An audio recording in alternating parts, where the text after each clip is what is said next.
C'est pas parce que vous avez fait une formation en premier secours que vous êtes content qu'il y ait un accident de la voie publique devant vous. Donc c'est pas parce qu'on est préparé à une situation inédite, à une catastrophe, à un effondrement, qu'on est content que ça arrive.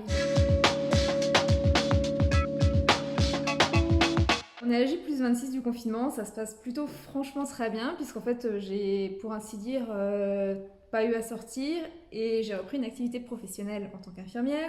Le temps passe même très vite, voire même trop vite.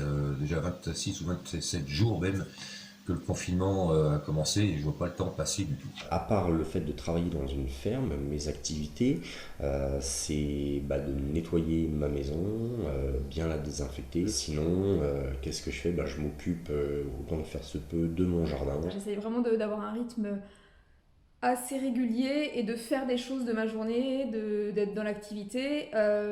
Heureusement pour moi, j'étais entrepreneur déjà avant. Les seules contraintes que j'avais étaient celles que je m'imposais.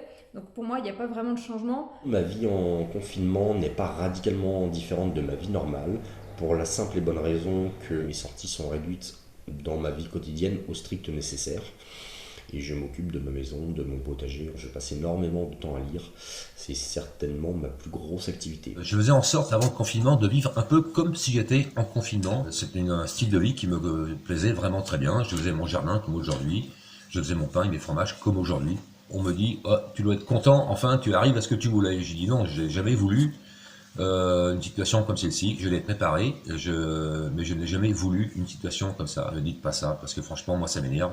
Nous sommes comme la majorité des gens, nous n'avons pas intérêt à ce que la société se casse la gueule, clairement. En revanche, nous sommes contents dans le sens où notre préparation au quotidien nous permet justement d'affronter cette crise tout à fait sereinement. Encore 5 kilos de riz, de la farine, là j'en ai encore beaucoup de la confiture.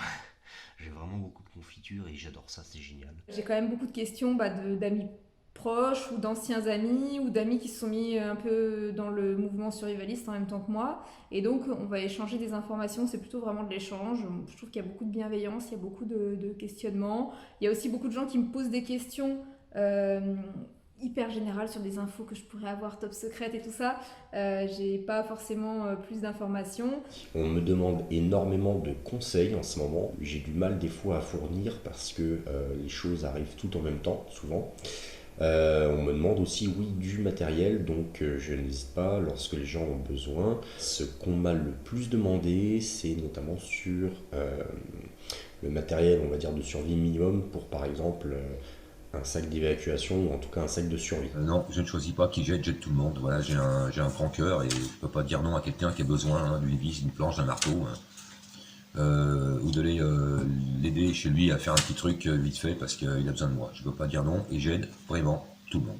Pour moi, le survivalisme, c'est une façon de vivre, un à côté, et ça n'empêche pas l'altruisme, ça n'empêche pas de vouloir aider les autres. Il y a plein de survivalistes qui ne sont pas forcément enfermés dans un bunker chez eux. Au contraire, je vais plutôt m'ouvrir sur les gens, recréer un clan, recréer de l'entraide et de la fraternité au niveau des gens qui m'entourent. Parce que si dans une société effondrée, on est complètement séparés et confinés les uns chez les autres, ça va se finir un petit peu en guerre civile et on va regarder l'autre ce qu'il a et ce que j'ai pas et pour aller lui piquer. Il faut se resserrer, recréer un petit peu, comme je dis dans mes vidéos, des villages gaulois. Pour moi c'est ça, une société effondrée, c'est recréer des clans.